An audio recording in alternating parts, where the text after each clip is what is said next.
রহমান ওই জায়গাটায় দাঁড়িয়ে ভাষণ দিয়েছিল ৭ই মার্চে, এটা সরোয়ার্দী উদ্যানে।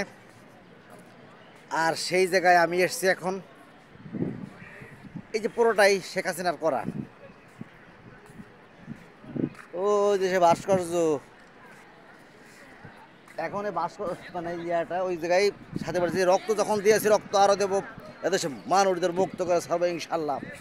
সেই জায়গা ঢাকা ইউনিভার্সিটির ভিতরে কত সুন্দর করে হাসিনা করেছিল, স্মৃতি হিসেবে রয়েছে। এখনও ছাত্ররা ভাঙি নাই, এই আর কি।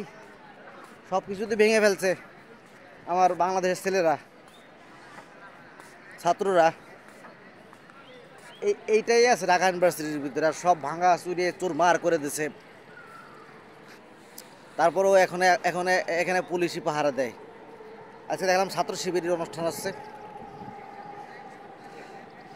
আমাদের বাংলাদেশে।